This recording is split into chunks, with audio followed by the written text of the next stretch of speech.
तो हेलो दोस्तों, आज फिजिक्स का क्लास है। ठीक है, मैथमेटिक्स के क्लास में कुछ प्रॉब्लम हो गया था। ठीक है, फिलहाल हम फिजिक्स का क्लास कर रहे हैं। ठीक है, तो चलिए आज का टॉपिक देखते हैं। पिछले क्लास में हम लोगों ने स्ट्रेट लाइन के बारे में पढ़े थे। ठीक है, स्ट्रेट लाइन वाला चैप्टर समाप्त हो गया। ठीक है, आज देखते हैं क्या पढ़ेंगे। तो आज हम लोग इलिप्स के बारे में पढ़ेंगे, जिसे दीर्घवृत्त बोलते हैं।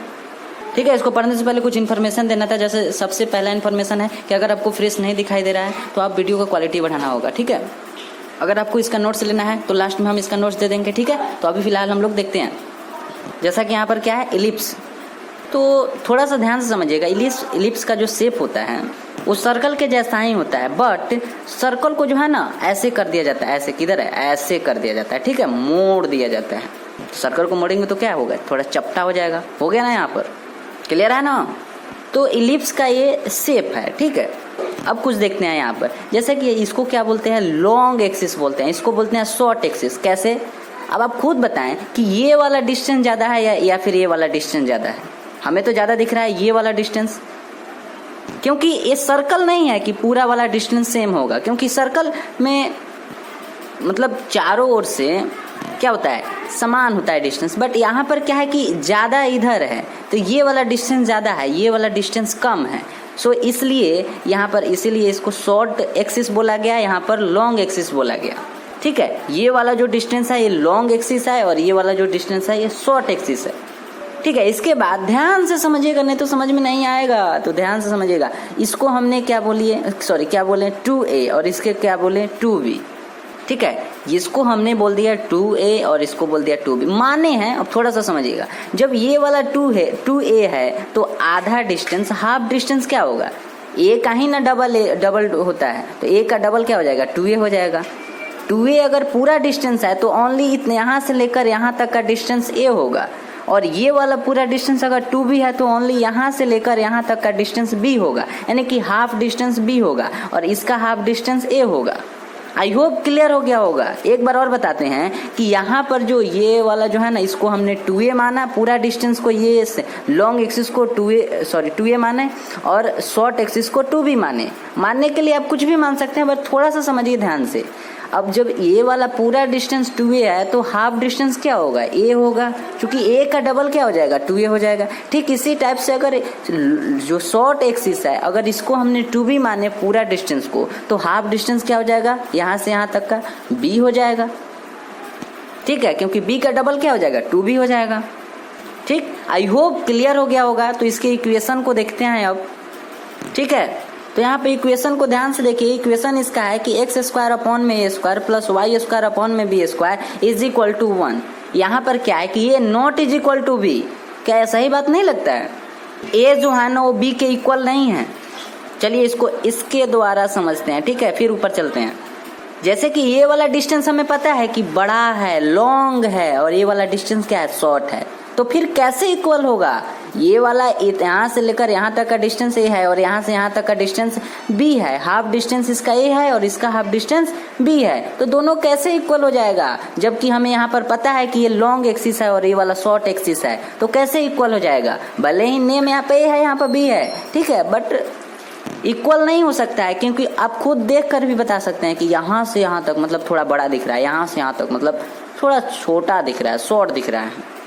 ठीक है ना, तो देख कर भी बता सकते हैं। तो ठीक है, यहाँ पर हो गया a not is equal to b, a b के इक्वल नहीं है। ठीक है, नेक्स्ट देखते हैं।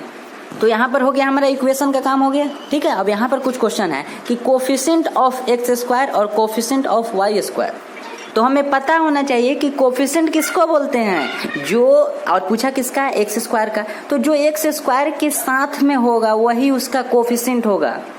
नहीं समझे, यहाँ पर जो पूछा है कोफिशिएंट ऑफ एक्स स्क्वायर, तो यहाँ इसको ध्यान देंगे। यहाँ पर एक्स स्क्वायर है तो एक्स स्क्वायर को देखेंगे, तो एक्स स्क्वायर के साथ में क्या है, एक्स स्क्वायर के साथ में इधर 1 है और अपॉन में ए स्क्वायर है। तो 1 अपॉन ए स्क्वायर क्या हो जाएगा, उसका कोफिशिएंट हो जाएगा, क्योंकि ये उसके साथ में है। नहीं समझे, एक्स स्क्वायर का यहाँ पर पूछा है ना कोफिशिएंट, तो एक्स स्क्वायर के जो साथ में होगा ना वही उसका कोफिशिएंट हो जाएगा। तो एक्स स्क्वायर के साथ में ऊपर 1 है और नीचे ए स्क्वायर है, तो एक्स स्क्वायर का कोफिशिएंट क्या हो जाएगा। ध्यान से देखिए यहाँ पर हम क्या लिखे हैं, 1 अपॉन ए स्क्वायर लिखे हैं। ठीक है, 1 अपॉन ए स्क्वायर, तो वही तो वहां पर भी है ना। वही क्या है, यहाँ पर भी तो है 1/a², ठीक है। नेक्स्ट है कोफिशिएंट ऑफ y², तो y² के साथ में क्या है, इधर 1 है और अपॉन में b² है, तो क्या हमें हो जाएगा 1/b²। आई होप ये भी क्लियर हो गया होगा, ठीक है। कोफिशिएंट का टॉपिक ये भी क्लियर हो गया होगा, ठीक है। तो नेक्स्ट देखते हैं, इससे रिलेटेड एक एग्जाम्पल को देख लेते हैं, ठीक है। ठीक, यहाँ पर एक एग्जाम्पल दिया हुआ है कि x²/9 + y²/4 = 1। तो यहाँ पर हमें से पूछा है कि a का वैल्यू एंड b का वैल्यू क्या होगा, ठीक है। तो कुछ नहीं है, बस क्या करेंगे, a² जैसे 9 दिया हुआ है, देखिए x² के जगह ऊपर में क्या था, x² ही था, और अपॉन में क्या था, a था, और यहाँ पर क्या था, y² अपॉन में b था। ध्यान से समझिएगा, x² अपॉन a था हम जब इक्वेशन देख रहे थे, और यहाँ पर y² अपॉन में b था, ठीक है। तो यहाँ पर हमसे क्वेश्चन क्या पूछा है कि a का वैल्यू पूछा है, तो a यही न है जी, a यही न है। तो हम क्या किए, a² = 9 दे दिए। हम यहाँ पर a² कहाँ से लाएं, यही ना क्वेश्चन है। जैसे हमें अभी चलिए इक्वेशन को दिखाते हैं, ध्यान से देखिए। इक्वेशन में है x² upon a², y² upon में b²। तो क्वेश्चन में a का वैल्यू पूछा है ना, तो a हमें कहाँ से मिलेगा, इसी से न मिलेगा, x² अपॉन में a²। तो a² के जगह पर कितना है, a² के प्लेस पर कितना है, 9 है, तो a² = 9। एंड b² के प्लेस पर कितना है, 4 है ना। b² के प्लेस पर कितना है, यहाँ पर 4 है। तो इसीलिए अब क्या हो जाएगा, स्क्वायर हटता है तो रूट चढ़ेगा, और जब √9 होगा तो = 3 आ जाएगा, ठीक है। और √4 होगा तो = 2 आ जाएगा। सॉरी, यहाँ पर 1 लिख दिए हैं, ठीक है। आई होप क्लियर हो गया होगा। a² यहाँ पर रहता है इक्वेशन में, तो a² = 9 हमने लिख दिया, क्योंकि 9 उसके प्लेस पर, एंड b² यहाँ पर रहता है, तो b² के प्लेस पर 4 है तो 4 दे दिए। अब = में तो आंसर हमें खुद से लाना है, क्योंकि स्क्वायर रहता है तो रूट चढ़ता है, तो √9 का वैल्यू हो जाता है 3, √4 का वैल्यू हो जाता है 2। यही हमारा आंसर हो गया, ठीक है। आई होप क्लियर हो गया होगा इलिप्स का टॉपिक, ठीक है। फिर भी यदि डाउट है तो जरूर कॉमेंट करें, ठीक है। नेक्स्ट देखते हैं, अगला है हमारा सर्कल। इसे तो आप जानते हैं, पहले से ही जान रहे हैं, सर्कल, ये है हमारा सर्कल।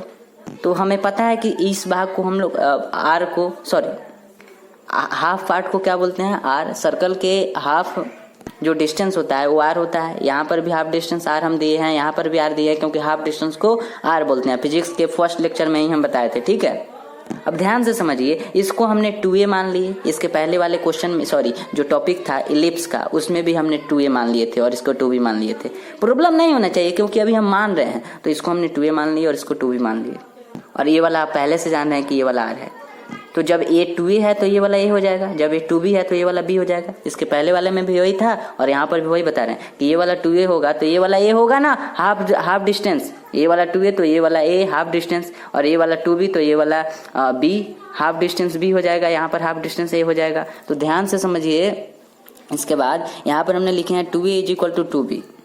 तो कहाँ से लिखे 2a = 2b, क्योंकि हमें पता है ना कि ये इलिप्स नहीं है, क्योंकि इलिप्स में जो है ना 2a और 2b इक्वल नहीं होता है, सॉरी इक्वल नहीं होता है। 2a और 2b इलिप्स में क्या इक्वल होता है, नहीं होता है। चलिए बताते हैं, ध्यान से देखिए। क्या 2a और 2b इक्वल है, नहीं। हम आपको पहले ही बताए थे, यहाँ पर ये शॉर्ट एक्सिस है और ये वाला लॉन्ग एक्सिस है, ठीक है। ये शॉर्ट एक्सिस है और ये वाला लॉन्ग एक्सिस है, तो दोनों इक्वल नहीं है। और यहाँ पर भी बताया गया था, यहाँ पर बताए थे ना a not equal to b, a b के इक्वल नहीं है। तो वही चीज हम लोग वहां पर समझते हैं कि वो सर्कल है, तो सर्कल में इक्वल होता है, क्योंकि सर्कल पूरा क्या होता है, गोल होता है। सो 2a = 2b, क्योंकि 2a और 2b क्या है, इक्वल है, ठीक है। तो इसलिए अब यहाँ पर ये 2 से 2 क्या हो गया, कट गया, तो इधर a = b आ गया। समझ रहे हैं बात को, a = क्या आ गया, b आ गया, ठीक। तो यहाँ पर लिखे हैं a = b = r, ठीक है। r क्यों लिखे हैं, क्या, क्योंकि r भी तो हाफ डिस्टेंस है और a भी तो यहाँ से यहाँ तक का हाफ डिस्टेंस है, यहाँ से यहाँ तक का a है हाफ डिस्टेंस, और b जो यहाँ पर दिया है b भी तो यहाँ पर यहाँ से लेकर यहाँ तक का b हाफ डिस्टेंस है। मुझे लगता है क्लियर हो गया होगा, a = b = r, ठीक है। एक बार और ध्यान से देखिए, इसको हमने 2a माने, इसको हमने 2b माने, इसमें कोई प्रॉब्लम नहीं होनी चाहिए। इसको हमने 2a माने, इसको हमने 2b माने। इसके पहले वाले जो इलिप्स में देखे थे कि जब ये वाला 2a है तो ये वाला a है, तो यहाँ पर भी तो a है, क्योंकि इसका हाफ डिस्टेंस a होगा ना, a का डबल ही ना 2a होता है। तो यहाँ पर 2b है तो 2b का भी तो हाफ डिस्टेंस b होगा, है ना। 2b का हाफ डिस्टेंस क्या होगा, b होगा, मतलब यहाँ से लेकर यहाँ तक का b होगा। पूरा डिस्टेंस 2b और पूरा डिस्टेंस a वाला 2a है। और हाफ डिस्टेंस यहाँ पर हमने माने हैं जो कि ये पहले से हम बताए हैं कि ये आर होता है और ये वाला आर होता है, जिसे हम रेडियस बोलते हैं। ठीक है, तो ये वाला अलग है। हम अभी ए जो बताए हैं ना 2a और यहाँ पर ए, यहाँ पर 2b, यहाँ पर b, ये हम माने हैं। बट यहाँ पर क्या है कि ये आर जो है ना ये तो सर्कल में होता है, ये सर्कल में होता है ना, रेडियस तो सर्कल में होता है। अब इस चीज़ को हमने क्या लिए 2a और 2b जो कि इक्वल है, क्योंकि सर्कल में इक्वल होता है, तो 2a और 2b इक्वल है, तो 2a is equal to 2b, तो 2 से 2 यहाँ पर डिवाइड हो गया, a is equal to b आ गया। तो हम जानते हैं कि ये वाला जो डिस्टेंस है ये a है और ये वाला डिस्टेंस b है, तो a is equal to b हो गया यहाँ पर, और r भी इसके इक्वल में ले लिए, क्योंकि r भी तो हाफ ही डिस्टेंस को ना कहते हैं। एक सर्कल में हाफ डिस्टेंस को क्या बोलते हैं, तो रेडियस बोलते हैं, r बोलते हैं। तो r हो गया, ये वाला हमारा हो गया। ठीक है, आई होप क्लियर हो गया होगा।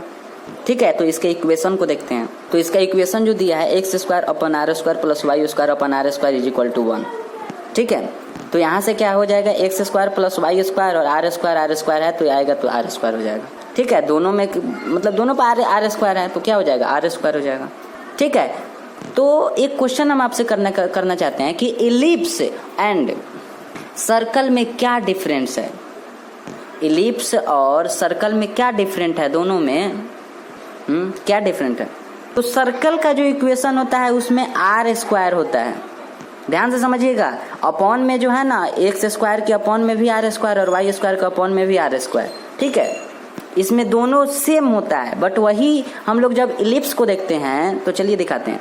इलिप्स को हम लोग देखते हैं तो इसके इक्वेशन में जो है ना यहाँ पर ए स्क्वायर है और यहाँ पर बी स्क्वायर है, मतलब यहाँ पर दोनों सेम नहीं है। अभी हम लोग इक्वेशन सर्कल का देखें तो वहाँ पर आर स्क्वायर और आर स्क्वायर था, लेकिन यहाँ पर बी ए स्क्वायर और बी स्क्वायर। तो यही पहचानने का तरीका है। ठीक है, क्योंकि दोनों के इज इक्वल में 1 था, इसमें भी 1 है और उसमें भी 1 है, इसमें भी एक्स स्क्वायर है उसमें भी एक्स स्क्वायर, इसमें भी वाई स्क्वायर उसमें भी वाई स्क्वायर।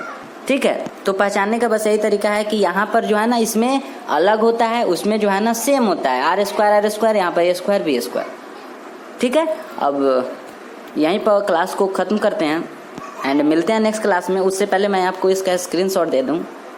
ठीक है, तो स्क्रीनशॉट यहाँ से लीजिए। ठीक है, फर्स्ट स्क्रीनशॉट, सेकंड देखिए, ये है सेकंड, हो गया, ये है उसके बाद का, ये भी हो गया। लास्ट में सर्कल का एग्जाम्पल है, सॉरी सर्कल का इक्वेशन है, ये सर्कल का इक्वेशन हो गया ना। ठीक है, तो हम आपको कुछ चीज़ बता कर जाते हैं। जैसे सबसे पहले आपको होमवर्क करना है, तो होमवर्क तो मिला नहीं, तो आपको क्या करना है, प्रैक्टिस करना है एंड नोट्स बनाना है, प्रैक्टिस करना है एंड नोट्स बनाना है। ठीक है, होमवर्क मिलेगा तो होमवर्क करना है। ठीक है, यही काम बस करते रहिए। तो मिलते हैं नेक्स्ट क्लास में, थैंक यू।